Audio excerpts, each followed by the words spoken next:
Hello student. मैं रमाकांत स्वागत करता हूं आज के इस वीडियो में, जिसमें हम लोग नवोदय एंट्रेंस एग्जाम 2025 के लिए मॉडल पेपर करने वाले हैं। प्यारे बच्चों, आज हम लोग विषय विज्ञान और सामाजिक विज्ञान के क्वेश्चन का सॉल्यूशन करेंगे। इससे पहले मैंने मैथ के इंपॉर्टेंट क्वेश्चन करवाए हैं। अगर जो आप लोग वो वीडियो नहीं देखे हैं, देखना चाहते हैं, तो लिंक डिस्क्रिप्शन बॉक्स में मिलेगा, वहां से जाकर के देख सकते हैं। केवल दो दो तीन तीन सब्जेक्ट का इसलिए मैं करा रहा हूँ ताकि वीडियो लंबा ना हो और आराम से आप लोग हर एक सब्जेक्ट को कवर करते हुए चलते रहें। इससे पहले मैंने प्रीवियस ईयर का क्वेश्चन पेपर कराया है 2023 और 24 का। तो अगर जो आप लोग वो वीडियो नहीं देखे हैं, देखना चाहते हैं, तो लिंक डिस्क्रिप्शन बॉक्स में मिलेगा, वहां से जाकर देख सकते हैं और अपनी पढ़ाई को बेहतर बना सकते हैं। तो चलिए आज का ये क्लास स्टार्ट करते हैं हम लोग बिना किसी देरी के। जो बच्चे ज्वाइन हो चुके हैं, एक बार क्लास को शेयर कर देंगे, लाइक कर देंगे, और टेलीग्राम और व्हाट्सएप ग्रुप से नहीं जुड़े हैं तो जुड़ जाइए, लिंक डिस्क्रिप्शन बॉक्स में सबका मिलेगा। ओके। आप लोग को मालूम होगा कि विज्ञान से आपके एग्जाम में 20 क्वेश्चन पूछे जाने हैं, और सामाजिक विज्ञान से 20 क्वेश्चन, मतलब जितने सब्जेक्ट हैं सभी सब्जेक्ट से 20-20 क्वेश्चन पूछे जाने हैं। ठीक है, तो 20 क्वेश्चन हम लोग आज के इस वीडियो में साइंस का करेंगे, और 20 क्वेश्चन जो है आपके सामाजिक विज्ञान का करेंगे। ठीक है, जैसे देखिए यहाँ पर दिया गया पहला क्वेश्चन। ठीक है, पहला क्वेश्चन आप लोग पढ़ेंगे और इसका आंसर बताते हुए चलेंगे। क्वेश्चन में आपसे पूछा क्या जा रहा है, किस लेंस से वस्तु का प्रतिबिंब आभासी सीधा और वस्तु से छोटा बनता है। ऑप्शन दिया गया है अवतल लेंस, समतल लेंस, या फिर उत्तल लेंस, या फिर इनमें से कोई नहीं। तो अवतल लेंस जो जो होता है, इससे प्रतिबिंब आपका बनेगा आभासी, सीधा और वस्तु से छोटा। ठीक है, आप लोग इंग्लिश वाले बच्चे, नीचे इंग्लिश में दिया गया है, देखते रहेंगे, कोई दिक्कत नहीं होना चाहिए आपको। नेक्स्ट क्वेश्चन बढ़ेंगे हम लोग। एक गोलीय दर्पण की वक्रता केंद्र तथा ध्रुव के बीच की दूरी 20 सेंटीमीटर है। दर्पण से ध्रुव दर्पण के ध्रुव से फोकस की दूरी क्या होगी, आपको ये बताना है। मतलब वक्रता केंद्र से कहाँ तक की दूरी दी गई है, ये ध्रुव तक की दूरी दी गई है, यानी कि कह सकते हैं इसको दिया गया है आर, दिया गया है आप लोग के लिए। ठीक है, इसके बाद में आपसे पूछ रहा है फोकस क्या होगा। ठीक है, तो यह बराबर क्या होता है, R/2 होता है। ये दिया गया है 20, और 20 बटे कितना हो जाएगा 2। जब इसको सॉल्व करेंगे तो कितना आ जाएगा, 10 आ जाएगा। 10 दिया गया हमारे बी वाले ऑप्शन में, तो इस क्वेश्चन का बी ऑप्शन सही आंसर हो जाएगा। देखिए ये जो क्वेश्चन कराया जा रहे हैं सिंपल पेपर है, तो आप लोग ऐसा मत समझिएगा कि सेम इसी तरह का क्वेश्चन आ जाएगा। इससे रिलेट करते हुए क्वेश्चन आते हैं, और आपके एग्जाम में जो क्वेश्चन आते हैं स्टेटमेंट बेस्ड क्वेश्चन आते हैं। ठीक है, तो इसके लिए आपको एनसीईआरटी को बहुत ही बेहतरीन तरीके से करना पड़ेगा। आप लोग को जितना मैं क्वेश्चन करा रहा हूँ ये बहुत ही इंपॉर्टेंट है, लेकिन इनसे रिलेटेड थोड़े से लॉन्ग क्वेश्चन भी बन सकते हैं आपके एग्जाम में, तो एनसीईआरटी जरूर से जरूर एकदम बेहतरीन तरीके से पढ़ते रहिएगा आप लोग। आगे देखेंगे अगला क्वेश्चन, और प्रीवियस ईयर का पेपर नहीं देखेंगे तो देख लीजिएगा, ताकि पता चले किस तरह का क्वेश्चन आ रहा है। प्रकाश की किस घटना के कारण आकाश नीला दिखाई पड़ता है। ठीक है, परिवर दिया गया है, परावर्तन दिया गया है, विक्षेपण दिया गया है, अपवर्तन दिया गया है, या फिर परिकीर्णन। क्या होगा इसका आंसर, आप लोग बताएंगे। तो परिकीर्णन के कारण क्या होता है, आकाश जो है नीला दिखाई देता है। इसका डी ऑप्शन सही आंसर हो जाएगा। आगे देखेंगे अगला क्वेश्चन, क्वेश्चन नंबर 4 है यहाँ पर। एक लेंस की क्षमता दी गई है +2 डायोप्टर। ठीक है, तो इसकी फोकस दूरी सेंटीमीटर में होगी, कितनी होगी आपसे ये बताना है। ठीक है, तो P इक्वल टू कितना होता है, D इक्वल टू होता है आप लोग का फार्मूला 100/F होता है। फार्मूला आपको मालूम होगा, अगर जो सेंटीमीटर के कंडीशन में कहा जाता है तो 100/F हो जाता है। P इक्वल टू 1/F तो मीटर के कंडीशन में होता है, सेंटीमीटर के कंडीशन में कितना हो जाएगा, 100/F हो जाएगा। अब यहाँ से 100 हम लोग ऐसे रखेंगे। ठीक है, और यहाँ पर आपका जो उल्टा हो रहा क्या जी, ये उल्टा हो रहा है, 1 मिनट होंगे।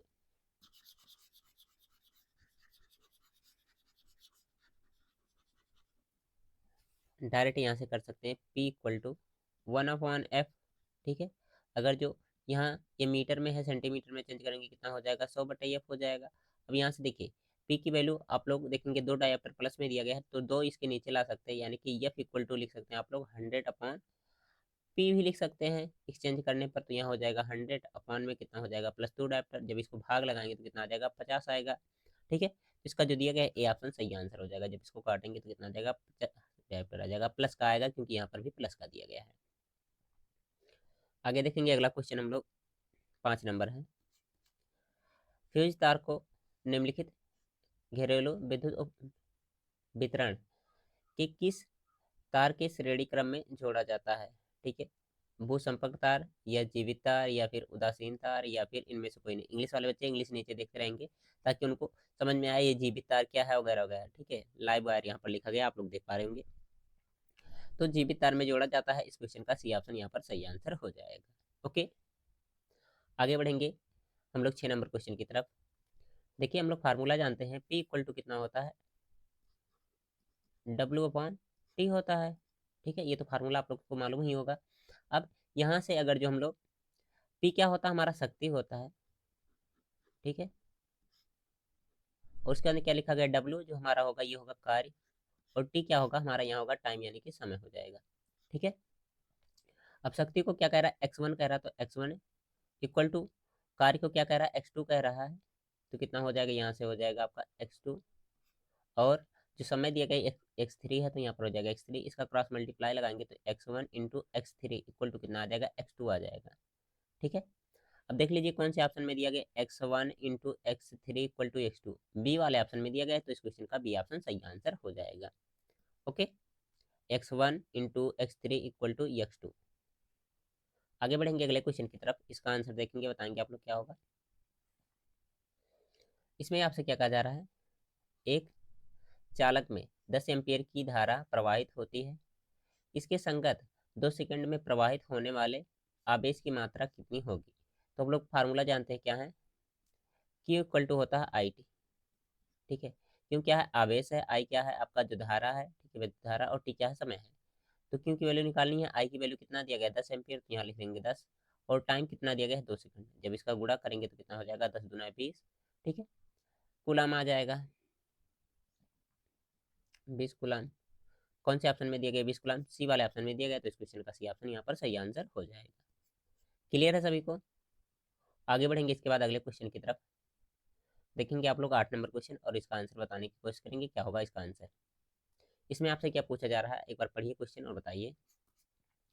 प्लास्टर ऑफ पेरिस का सूत्र है, कौन सा इसमें से प्लास्टर ऑफ पेरिस का सूत्र है। ऑप्शन देखेंगे आप लोग, क्या लिखा गया है, CaSO4 dot half H2O, CaSO4 2H2O, CaSO4 H2O, उसके अंदर दिया गया CaSO4 5H2O। तो सही सूत्र क्या होगा, CaSO4 इंटू हाफ H2O। इस क्वेश्चन का ए ऑप्शन यहाँ पर सही आंसर हो जाएगा। आगे बढ़ेंगे अगले क्वेश्चन की तरफ हम लोग। दिख रहा है ना प्रॉपर आपको, कुछ कटा पिटा तो नहीं दिख रहा, नहीं कोई दिक्कत नहीं है, देखेंगे इसको आप लोग। इसमें क्या कह रहा है, 9 नंबर, पीएच मान 8.5 वाला विलेन है, किस तरह का होता है। अगर जो विलेन का पीएच मान 8.5 है तो वो किस तरह का होगा, क्षारीय होगा, उदासीन होगा, अम्लीय होगा, या इनमें से कोई नहीं। आसान सा क्वेश्चन है, गलत किसी का नहीं होना चाहिए। तो देखिए अगर जो इसकी बात की जाए तो ये हो जाएगा क्षारीय आप लोग का। ठीक है, अब देखिए जानेंगे कैसे, अगर जो 7 है किसी विलेन का पीएच मान, तो वो क्या होगा, उदासीन होगा। ठीक है, अगर जो 7 से अधिक है, ठीक है, 7 से कितना होगा, 7 से अधिक, तो क्या होगा, वो होगा क्षारीय आप लोग का। और 7 से कम होगा, तो 7 से कम, तो वो क्या होता है आपका, अम्लीय होता है। इतना बात तो आपको मालूम होगा, बताने की ज्यादा जरूरत नहीं है। ओके, अगले क्वेश्चन की तरफ बढ़े हम लोग। देखेंगे 10 नंबर क्वेश्चन, यहाँ पर दिया गया CH3 CH CHO, और यहाँ पर देखिए एक लगा गया है, ठीक है, CH3 लगाया गया है। ठीक है, इसका IUPAC नेम क्या होगा आपको बताना है। तो देखिए यहाँ पर इसका सही नाम क्या हो जाएगा, तो मेथिल प्रोपेनॉल। ठीक है, IPSC नेम से भी क्वेश्चन आते हैं, ठीक है, बहुत अच्छे अच्छे क्वेश्चन आते हैं, तो आप लोग बनाना सीख लीजिएगा IPSC नेम। अगर जो नहीं मालूम है तो कहिएगा, एक एक्स्ट्रा वीडियो बना करके बता दिया जाएगा, जिसमें आपको पता चलेगा कि IPSC नेम कैसे बनाते हैं।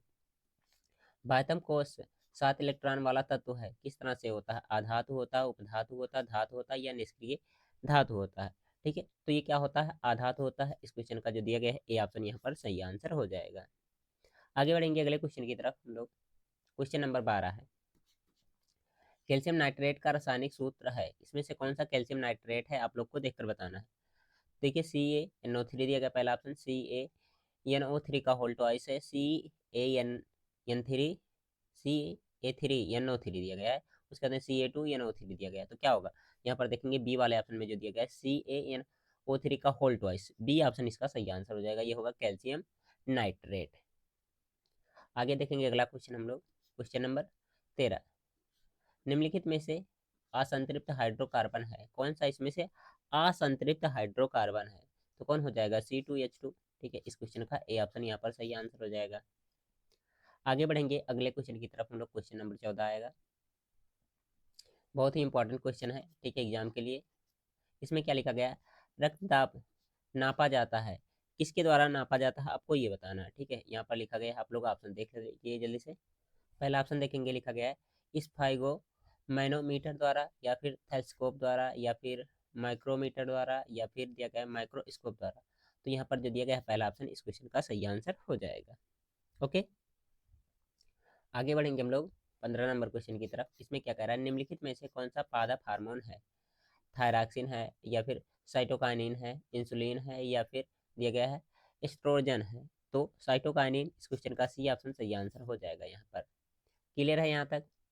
आगे देखेंगे अगला क्वेश्चन, क्वेश्चन नंबर जो दिया गया 16, ठीक है। 16 क्वेश्चन में क्या पूछ रहा है आपसे? एक लिंगी पुष्प है, ठीक है, गुड़हल होगा, सरसों होगा, पपीता होगा, या फिर गुलाब होगा। क्या होता है? तो आप लोग कहेंगे पपीता इस क्वेश्चन का सही आंसर हो जाएगा, ठीक है। और जंतुओं में पूछता है द्विलिंगी कौन होता है, तो इसके लिए कमेंट बॉक्स में बताइएगा कि द्विलिंगी जंतु कौन होता है। अगर जो नहीं मालूम होगा तो बुक में ढूंढिएगा, उसके बाद में भी नहीं पता चलेगा तो कमेंट करिएगा, मैं बता दूंगा क्या होता है, ठीक है। पुनर्जनन का उदाहरण है हाइड्रा, अमीबा, ब्रायोफिलम, या फिर दिया गया है प्लेनिया। कौन होगा जल्दी से बताइए आप लोग। तो प्लेनेरिया जो दिया गया है यहाँ पर सही आंसर हो जाएगा हम लोग का।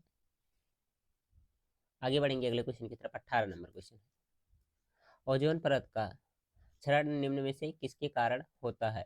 ऑक्सीजन है, वाष्प है, या फिर सल्फर डाइऑक्साइड है, या फिर क्लोरोफ्लोरोकार्बन। देखिए, जो ओजोन परत है इसके क्षरण के लिए तो सल्फर डाइऑक्साइड भी है उत्तरदायी, और उसके बाद क्लोरोफ्लोरोकार्बन भी है, लेकिन सबसे ज्यादा उत्तरदायी माना जाता है कौन सा? CFC, ठीक है। CFC को हो या फिर क्लोरोफ्लोरोकार्बन को हो, दोनों एक ही बात होती है, ठीक है। तो आप लोग इसको याद रखेंगे, बहुत ही महत्वपूर्ण क्वेश्चन है। क्या होता है? कभी कभी CFC दे देगा, कभी कभी कभी लिखा रहेगा क्लोरोफ्लोरोकार्बन, ठीक है। तो दोनों नाम आपको मालूम होने चाहिए, ठीक है, उसी का शॉर्ट नेम है। आगे दिया गया है 19 नंबर क्वेश्चन। प्राकृतिक परितंत्र है, गमले हैं, खेत है, या फिर जल जीवाशाला है, या फिर वन है। तो क्या कहेंगे आप लोग? वन कहेंगे ना। डी ऑप्शन यहाँ पर सही आंसर हो जाएगा। 20 नंबर क्वेश्चन देखिए, इसमें क्या कह रहा है? आहार श्रृंखला में उत्पादक होते हैं, चूहा होता है, या फिर खरगोश होता है, बिल्ली होता है, या फिर हरे पौधे एवं नील हरे शैवाल होते हैं। तो आहार श्रृंखला में कौन मतलब उत्पादन करता है? तो आप लोग कहेंगे कि जो हरे पौधे होते हैं, नील हरी शैवाल होते हैं, ये लोग क्या करते हैं? भोजन बनाते हैं, ठीक है। तो इसका डी ऑप्शन यहाँ पर सही आंसर हो जाएगा। यहाँ पर आपके 20 क्वेश्चन कंप्लीट होते हैं साइंस के, ठीक है। अब इसके बाद में चलिए हम लोग सोशल साइंस यानी कि SST के 20 इम्पोर्टेंट क्वेश्चन कर लेते हैं। सामाजिक विज्ञान से आपके एग्जाम में 20 क्वेश्चन पूछे जाने हैं, ठीक है। तो यहाँ पर स्टार्ट हो रहा है आपका पहला क्वेश्चन, ठीक है। देखिए इसको और बताइए इसका क्या आंसर होगा। इसमें कह रहा है निम्नलिखित में से किसने एक गुप्त संगठन यंग इटली बनवाया था? कौन बनवाया था? अगर जो आपको मालूम है उनका नाम तो बताएंगे क्या होगा इसका आंसर। तो कहेंगे जोसेफ मैसनी। इस क्वेश्चन का बी ऑप्शन यहाँ पर सही आंसर हो जाएगा। ओके, उसके बाद में दिया गया है दूसरा वाला क्वेश्चन। कर्नला से संबंधित देश है, कौन है? जर्मनी है, संयुक्त राज्य अमेरिका है, फ्रांस है, या फिर ब्रिटेन है। तो कौन होगा? आप लोग बताएंगे ब्रिटेन। इस क्वेश्चन का जो यहाँ पर दिया गया है डी ऑप्शन सही आंसर होगा। नेक्स्ट क्वेश्चन, नेपोलियन बोनपार्ट की पराजय कब हुई थी? आप लोग सन देखेंगे, यहाँ पर लिखा गया है 1810, उसके अंदर दिया गया 1815, 1817, उसके अंदर दिया गया 1818। तो सही आंसर की बात करेंगे कौन सा सही होगा? यहाँ पर 1815, बी ऑप्शन सही आंसर होगा इस क्वेश्चन का। अगले क्वेश्चन की तरफ बढ़ेंगे हम लोग 4 नंबर। महामंदी का सबसे बुरा असर पड़ा, कहाँ पर पड़ा? ठीक है, आप लोग को ये बताना है। तकनीकी पर, परिवहन पर, कृषि क्षेत्र पर, या फिर उपरोक्त में से कोई नहीं। तो जो महामंदी का मतलब प्रभाव पड़ा था, ये पड़ा था कृषि क्षेत्र पर, ठीक है। तो इस क्वेश्चन का यहाँ पर बी ऑप्शन सही आंसर होगा। आप लोग देखते रहिएगा, याद करते रहिएगा, हर एक क्वेश्चन आपके लिए बहुत ही महत्वपूर्ण है, ठीक है। इसके बाद में दिया गया है क्वेश्चन नंबर 5, ठीक है। लिखा क्या गया है? गुलामगिरी की रचना किसकी रचना है? ठीक है, ये आपको बताना है। तो किसकी रचना हो जाएगी? ये है आप लोग का ज्योतिबा फुल्ले, ठीक है। कौन से ऑप्शन में दिए गए हैं? ए ऑप्शन में दिए गए हैं, तो इसका ए ऑप्शन सही आंसर हो जाएगा। 6 नंबर क्वेश्चन है, निम्नलिखित में से कौन सा विषय संघ सूची से संबंधित नहीं है? संघ सूची से संबंधित विषय कौन सा नहीं है यहाँ पर, ये आपको बताना है। प्रतिरक्षा, कृषि, शिक्षा या फिर व्यापार। तो सही आंसर की बात करेंगे तो यहाँ पर प्रतिरक्षा, ए ऑप्शन इस क्वेश्चन का सही आंसर हो जाएगा। आगे है 7 नंबर क्वेश्चन। भारतीय संविधान में भाषाओं को कितनी अनुसूची में रखा गया है? बताइए जल्दी से, किस अनुसूची में रखा गया है? तीसरी में, पांचवी में, आठवीं में या फिर 12वीं में? भारतीय जो भाषाएं दी गई हैं, ठीक है, ये कौन सी अनुसूची में है? तो आप लोग कहेंगे 8वीं अनुसूची में है। सी ऑप्शन यहाँ पर सही आंसर होगा। आगे है 8 नंबर क्वेश्चन। भारतीय संविधान के बारे में निम्नलिखित में से कौन सा कथन गलत है? ठीक है, इस तरह के क्वेश्चन बहुत आते हैं एग्जाम में, तो इनको तैयार करना होगा। ठीक है, या पूछ लेगा कौन कौन सही है, उसके नीचे 3-4 ऑप्शन दे दिया जाएगा। ठीक है, तो पहला ऑप्शन पढ़ेंगे, या धर्म के आधार पर भेदभाव की मान ही करता है। उसके बाद दिया गया है, या एक धर्म को राज धर्म से बताता है। तो यही यहाँ पर सही आंसर हो जाएगा, यह एक धर्म को राजकीय धर्म बताता है। ठीक, ये गलत कथन है, तो गलत ही हमें ढूंढना था, तो इस क्वेश्चन का बी ऑप्शन यहाँ पर सही आंसर। बाकी ये सब पढ़ेंगे। सभी लोगों को किसी भी धर्म का पालन करने की आज़ादी देता है, ये तो सही है, लेकिन गलत ढूंढना था हमें। किसी धार्मिक समुदाय में सभी नागरिकों को बराबरी का अधिकार देता है। ठीक है, तो ये भी सही है, गलत ढूंढना था, तो इस क्वेश्चन का बी ऑप्शन यहाँ पर सही आंसर होगा। आगे बढ़ेंगे अगले क्वेश्चन की तरफ, 9th नंबर। यहाँ पर क्या लिखा गया? जनता के लिए शासन किस शासन व्यवस्था की विशेषता है? राजतंत्र की, या फिर लोकतंत्र की, या फिर तानाशाही की, या फिर उपरोक्त में से कोई नहीं? तो ये लोकतंत्र से है ना, तो इस क्वेश्चन का बी ऑप्शन यहाँ पर भी सही आंसर हो जाएगा। आगे बढ़ेंगे इसके बाद 10 नंबर क्वेश्चन की तरफ। हम लोग क्लियर दिख रहा, कुछ कट तो नहीं रहा ना इधर उधर? हाँ, सब कुछ दिख रहा है। लोकतंत्र के मूल्यांकन की दृष्टि से निम्नलिखित में से कौन सा बिंदु लोकतांत्रिक व्यवस्थाओं के अनुरूप नहीं है? कौन सा नहीं है, आपको ये बताना है।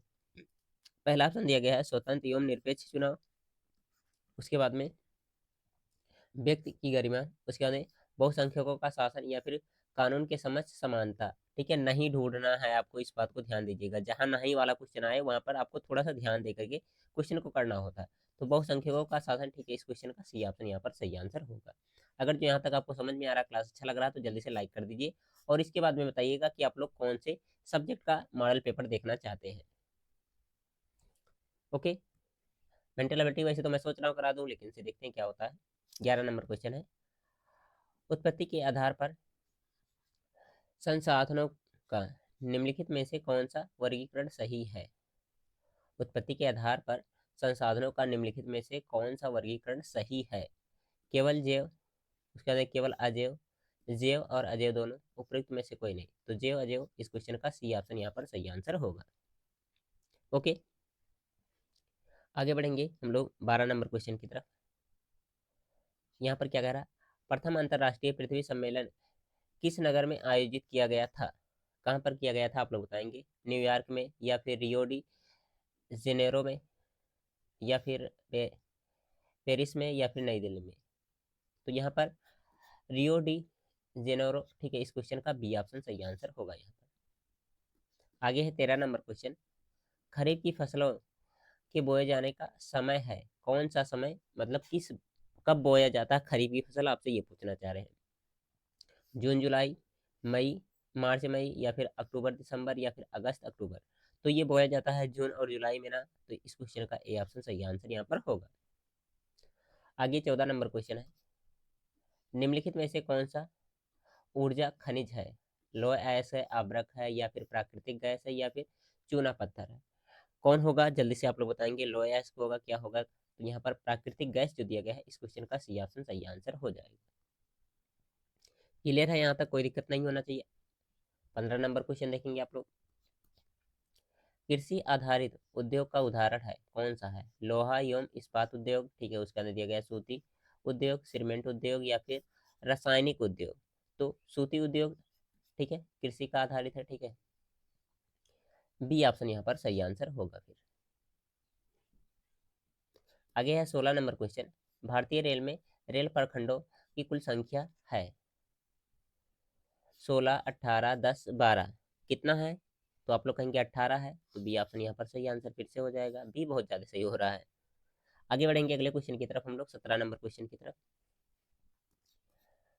सूचना एवं संचार प्रौद्योगिकी का आर्थिक क्षेत्रक है।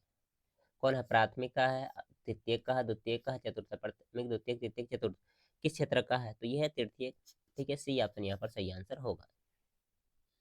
आगे है 18 नंबर क्वेश्चन, दो क्वेश्चन और बच रहे हैं। उपभोक्ता सुरक्षा अधिनियम किस वर्ष पारित हुआ था? 1992 में, 1986 में, या फिर 1990 में, 1995 में? तो ये लागू हुआ था 1986 ईस्वी में। 1986 दिया गया है बी वाले ऑप्शन में, तो इस क्वेश्चन का बी ऑप्शन यहाँ पर सही आंसर हो जाएगा। आगे 19 नंबर क्वेश्चन है आपका। इसमें क्या कहा जा रहा है? किसी देश का विकास आधारित होता है प्रति व्यक्ति आय पर, या फिर औसतन साक्षरता दर पर, या फिर लोगों की स्वास्थ्य की स्थिति पर, या उपरोक्त सभी? तो सभी पर ये डिपेंड करता है, तो इस क्वेश्चन का डी ऑप्शन यहाँ पर सही आंसर हो जाएगा। कौन सा? डी ऑप्शन सही आंसर होगा। आगे दिया गया है मनरेगा कार्यक्रम किस वर्ष प्रारंभ हुआ था? 2000 में, 1995, 19, या फिर 205 में, या फिर 2005 में, सॉरी उसके बाद लिखा गया कितना, 2010 में। तो 2005 में स्टार्टिंग हुआ। ठीक है, तो इस क्वेश्चन का सी ऑप्शन सही आंसर हो गया। ठीक है, तो ये थे 20 क्वेश्चन आपके सामाजिक विज्ञान के। ठीक है, जिनको मैंने सॉल्व कराया। आई होप आपने हर एक क्वेश्चन एकदम बेहतरीन तरीके से किया होगा। ठीक है, अगर जो क्लास अच्छी लगी है तो लाइक करिए, शेयर करिए। ठीक है, बाकी मेंटल एबिलिटी का कल मैं सोच रहा हूँ मॉडल पेपर करवा दूँ। क्या होना चाहिए या नहीं होना चाहिए, आप लोग इसके लिए कमेंट बॉक्स में बताएंगे। ओके, बाय बाय प्यारे बच्चों।